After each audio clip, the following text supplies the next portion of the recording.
Hello and welcome to SEGA News Bits. Welcome to the next level. I'm Barry. With me is George. Turn me on. Wait, that's not even a phrase for the SEGA Genesis. Yeah, reset me. Reset.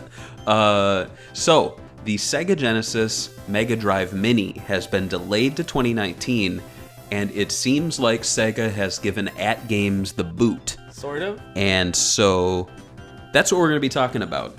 And to be honest, I didn't think the Mega Drive Mini was even going to be coming out this year. They said it was going to be late 2018, but I hadn't seen any news. Did you even think it was coming out before this news dropped? I'm not really that excited. I know people are going to get mad in the comments because, I actually like real hardware. I don't know. It's kind of weird, right? These mini things are kind of cool for nostalgia, and I know why people like it, but for me, it's not a big deal, so I wasn't really looking at the news. I am kind of shocked that they missed their winter date because I think this is a big blow for SEGA just in in selling, because I think everybody wants to hit the holiday season, right? True. Yeah, I mean, I'd say that this is probably something that is not targeting you specifically. Like, for example, both of us, we have Genesis, yes, and we have games. We have, I don't know if you have it, I don't have it, but we have the potential to get a EverDrive cartridge, which allows us to play just about any game on the fly. So, this thing, it's targeting more the casual consumer or someone who wants to have this sitting in a different room in their house, which I think definitely parents. Yeah, parents, people who are probably around our age, but they are not working on fan sites. Like, they're just doing their thing, and they're like, oh man, I had that Genesis. My mom sold it. This is cool. But what I'm excited for is that, I'll admit I defended AtGames a little bit when this was first announced, because I was like, well, let's see what they can do. It's clear that if SEGA of Japan is behind this and they're having the CEO on stage holding it, that they put a lot of, trust into AtGames to do something that is going to pass their, tests. But it's pretty clear that they haven't passed because they moved it. Now, this is the thing. We don't know if they moved it in-house or if they're moving it in-country due to some differing translations. But most people are saying that it's in-house, right? That's a story that a lot of people are running right now. Yeah. My guess is, though, that the hardware is going to be farmed out and that the software is going to be in-house. But I think they're going to keep it all in Japan, and they're probably not working with AtGames. Maybe. I mean, I have a feeling that maybe they'll still do the hardware, because, they already kind of have one that looks exactly like this. It'd be kind of a waste of time for SEGA to be like, oh, you mean you already have it all detailed, all the circuits in it? I feel like their biggest, AtGames' biggest, downfall is their software emulation. And if they got that down, I think a lot of people would forgive them. I think even a lot of mainstream people can't even tell the difference. So to them, it wouldn't be that big of a deal.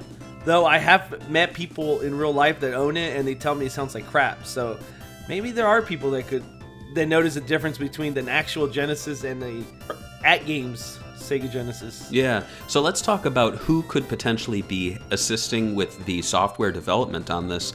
Do you want to run through some of the people that we know work with SEGA of Japan that have this ability? M2? They're the only ones right now doing SEGA Genesis era stuff. I guess if you consider SEGA Forever, who's doing those titles?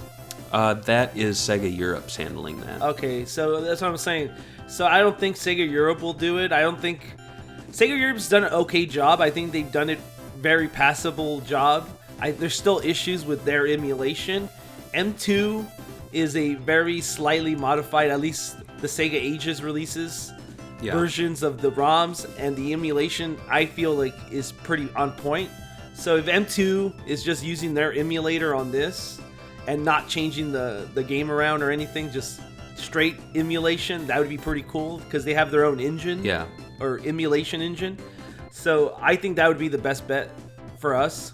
Yeah, and I know there's Christian Whitehead, the Mania team, but that's a different thing. The retro engine, it mimics the Sonic the Hedgehog Genesis physics, correct? Like, it mimics the way those games work and play, and it can be modified for other games, as we've seen Sonic Mania plays Puyo Puyo, for example. So Yeah.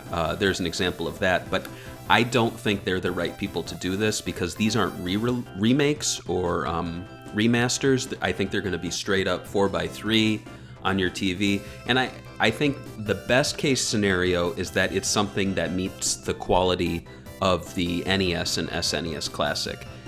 But I think Sega could go above and beyond. I have some thoughts, but I wanted to hear what do you think Sega could do to outdo Nintendo with this? I think they should actually put a Wi-Fi thing on it. I know people are not going to like this. Some people don't like this idea, but I think selling packs of games after they buy it online is one thing that a feature that a lot of fans have wanted from the SNES Classic and the NES Classic, and even the newly announced PlayStation 1 Classic thing they're doing. Mm-hmm. And Sony and Nintendo have said no, they're not doing this.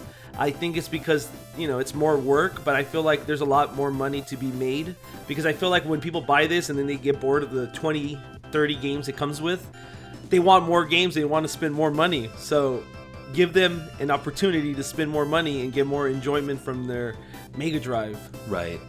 That's a good idea. Yeah, and when we saw the turnarounds of this during those video clips at Sega Fest, you could see that there was a little micro or SD port on the system, and so they could be releasing little cartridges of additional games, or they could just leave it open source and be like, we really don't give a shit if you put a micro SD, because they've done that already. We've had officially licensed portable Genesis systems that you can pop in a SD card and play ROMs. Yeah. Now, another thing I think is that they need to do better than what the lineup is on the SEGA Genesis Classics that recently came out. My main thing is they need to have every single title from every major franchise that was on the Mega Drive Genesis. For example, they need Sonic the Hedgehog 3, they need Sonic and Knuckles. To release this without those, I think would be a major mistake. Yeah. And I know there's issues with that, but they need to clear this shit up because it's becoming a joke, to be honest. It's like, you don't see the Lord of the Rings box set coming out and they go, oh, we can't put the last film on there. Yeah, like, exactly. Fucking sort it out. Sorry to curse. But it's becoming frustrating.